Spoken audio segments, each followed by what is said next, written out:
Hey everyone, my name is Carson Jones with Team Honey at Realty One Group Goldmark here in St. George, and today I am with my co-host Ryan Bolton.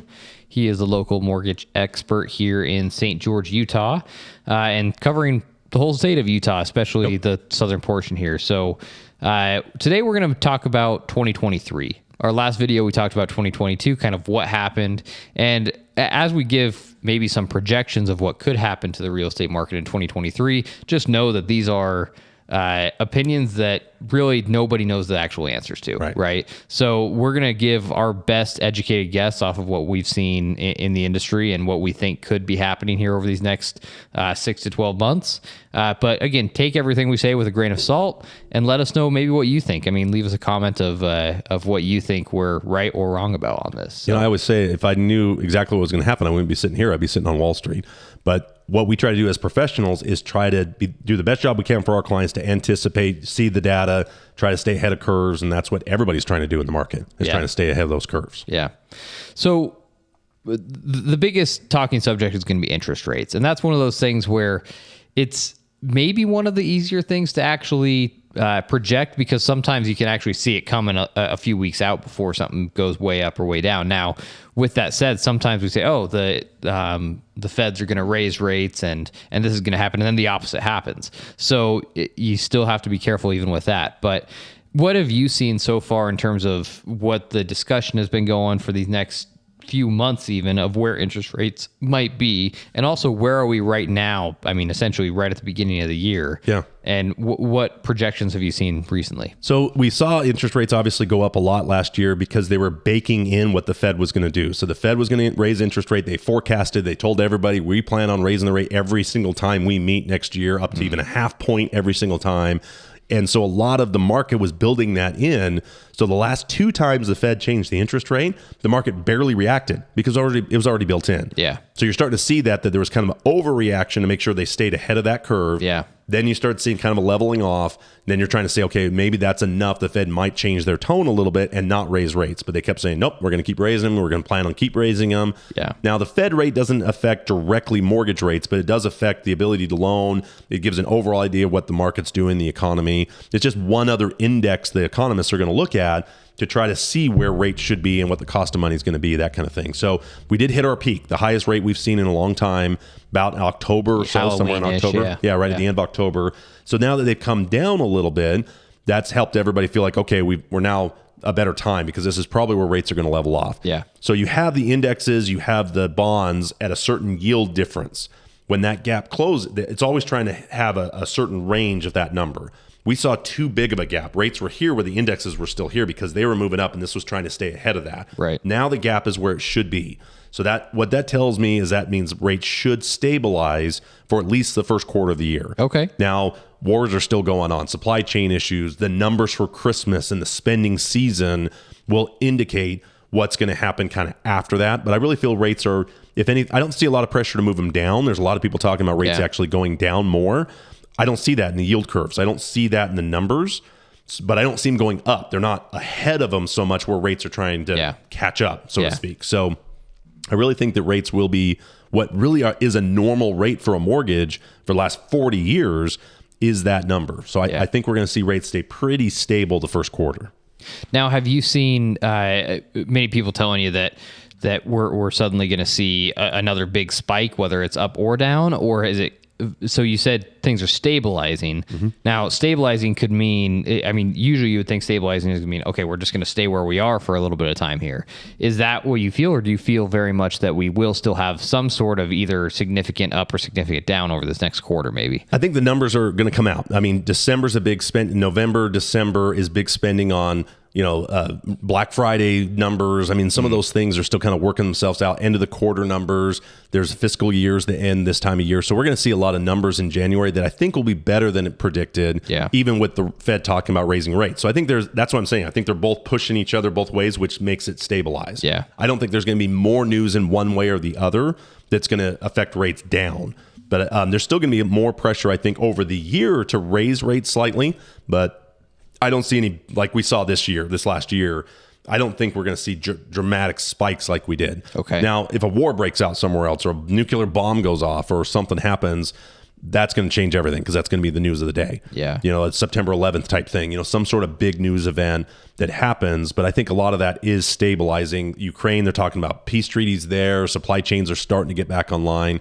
I think the election year is always a volatile year when it comes to the market. Right. And this is going to be one of our longest election 2 years that we've ever seen. I mean, it's going to be a long election cycle, so there will be a lot of wait and seeing that's going to happen. So, yeah. But I think the big move from 3.3 to 7 at one point last year, now back down to 6 and a quarter.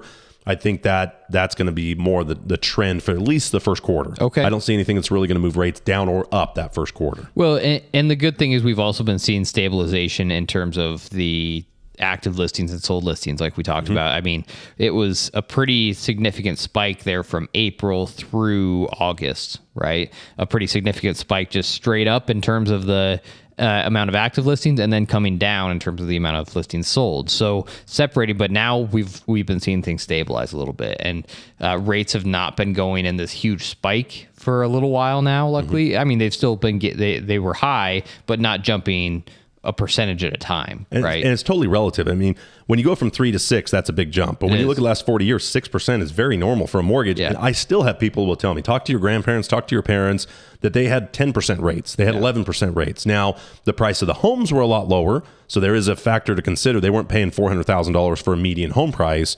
They were spending $100,000, So there is a difference there, but it still was a certain percentage of their income was still basically the same going towards a mortgage. So affordability of homes actually still is higher than it's been on those indexes. That's what people need to realize. So the people that are most hoping for some sort of market really correction or rates really going down are in those lower price points, which really they're not building as much in there. There's still not as much inventory in that lower range. Yeah. So you're not going to see a $400,000 home go back to 3. Now you might see $1.2 million, $1.5 million. Some of those higher end homes might come down because they have built a little more of those. So they do have a little more inventory, a little more to choose from. But the $400,000 home, and you could probably attest to this, still gets a lot of offers. It does. And it still sells really quickly. Yeah. Well, and I think the one thing to really watch out for this next year is where you live, because I think you're going to see certain things change depending on where you are. One thing about St. George is that St. George and Southern Utah in general is one of the most moved to places in the country right now. It really is. I mean, this is one of the places that it's not going to become a place that people just don't want to come here anymore. You're right. So I think there's a lot of places in the country they've overpriced themselves pretty much to the point of making the place unlivable. If you talk a lot about these big cities, there's some places that you can't rent a place for minimum wage, right? Let alone even making $13, $14 an hour. It can be really tough to even rent the place. So that's going to become a bigger problem if we can't get to the point where some of these larger cities start to see a little bit of a drop. You're going to see more and more people leaving some of these big cities. And I think that St. George does a great job with their parade of homes in February, because you got all these people around the country just tired of snow, tired of politics, tired of whatever it is, and they discover Southern Utah, which has been so discovered. One of the best places I've ever lived. I've lived all over the country, and St. George is special. Yeah. I mean, it's just a great place to live, and it's growing, it's vibrant. There's a lot of good things that are happening here. And then I know in February, March, when they get one more snow blast in Salt Lake or Michigan, or we just had this Arctic front that just moved through most of the country. That always seems to happen kind of about February, because they're getting the summer bug, and they got to deal with snow for another month. Then they start going to places like Southern Utah, Phoenix, maybe some of these areas. They really see a spike during that time. They're like, I can live. This is winter here. Like, do you guys get snow? And yeah. And it really does change the atmosphere. And there's just so much more here than before. Like St. George was a little limited with airports and freeway systems, rail lines, stuff like that. And a lot of that has really come to the area, which is it's just such a wonderful place to live. It really is. It is. And I think you got to remember that wherever you live in the country. I mean, there's certain places that, sure, if the market starts to drop in terms of the national real estate market, then the area you're in is more than likely going to drop as well. But there's also a supply and demand. And supply and demand is going to change depending on where you live. Because there's a lot of places in the country that, whether it's a natural disaster or, again, it's a housing crisis where maybe there's just the houses are too expensive, there's a big homeless problem, whatever that is, that's going to change your real estate market right where you're at. Yet somebody else is more often than not going to benefit off of that. And St. George has seen that a lot off of California, because there's a lot of places in California, even Denver, when the market has skyrocketed so much that people are finally like, hey, I'm going to sell my house because it's worth so much money here in California, and then I could buy something that is twice as nice as what I own here, but also for only a third of the price in St. George, they come here.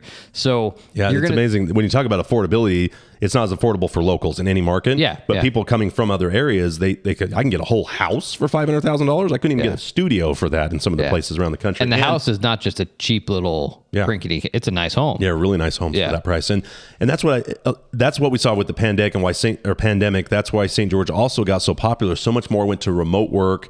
You didn't have to live in downtown LA to still work in California or Denver or some of these areas. So we have been seeing there was the time during the steel stuff during Pittsburgh and stuff like that. There's so many steel workers, and that industry kind of slowed down. So those people spread out all over the country. This remote working is doing the same thing. Yeah. You don't have to live. You can live anywhere now. Why wouldn't you live here if you had the choice? True. Once you discover that, you're seeing a lot more people getting in RVs, going around the country and say, you know what? I don't have to, with the technology, with everything that's happening, I don't have to live in that area right downtown anymore. I can live in the suburbs, or I can spread out. So it's having a lot more people are looking around the map. Where do I actually want to live? What climate do I want to be in? And still be close enough to an airport or close enough to a freeway system to get where I need to go once in a while.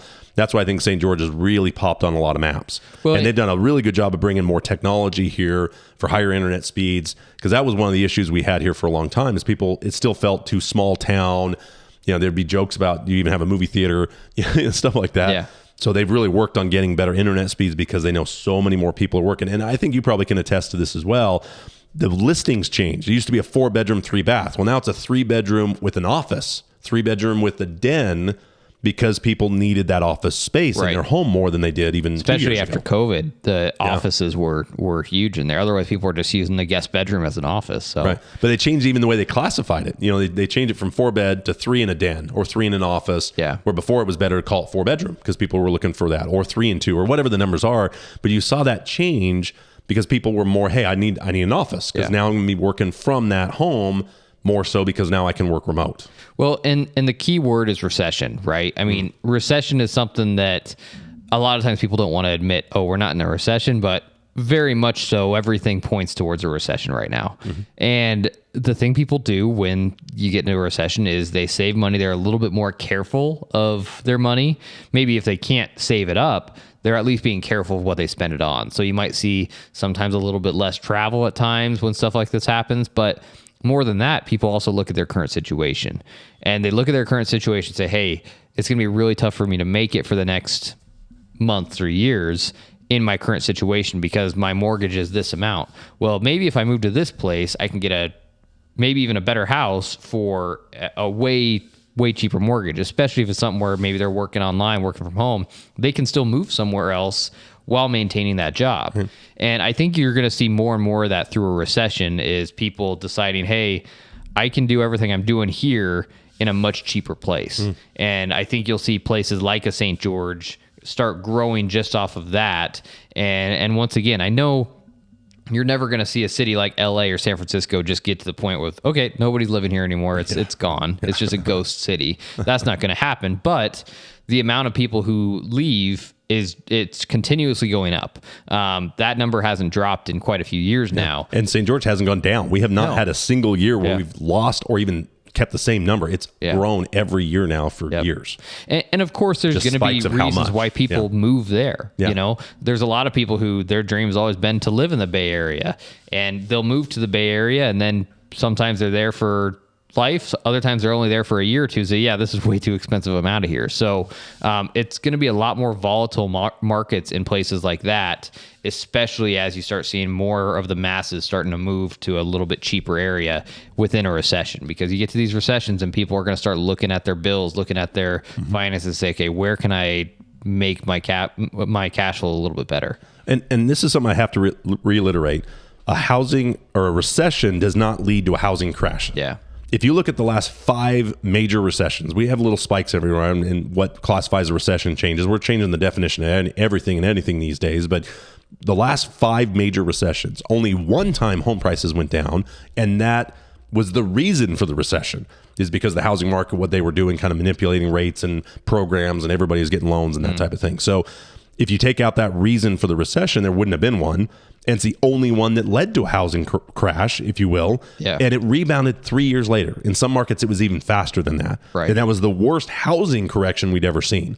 So when you talk about recession, people get worried because the last one we remember, the Great Recession, if you want to call it that, was a housing correction. This one is not going to be that way. No. If anything, it's a hedge against recession. Yeah. Most of the time, owning a home, having a stable payment. Yeah. I mean, everybody out there, how much has your rent gone up in the last 3 or 4 years? Most people, it's gone up. Now, some people have a person that never changed their rent for the whole time they were there. And most of those people have now had their homes sold from out under them. I've had 3 or 4 people that were renting for 3 years. Now the people are selling their house. So yeah, maybe they had a stable payment, but now they're jumping back into the housing market, back into the rental market, and they're seeing a huge jump for what they've been paying for the last few years. So a mortgage is way more consistent of a payment. So it's actually a hedge against recession by having a locked in, very stable payment on your housing instead of worrying every 6 months, every year that lease is just going to go up to whatever the market is.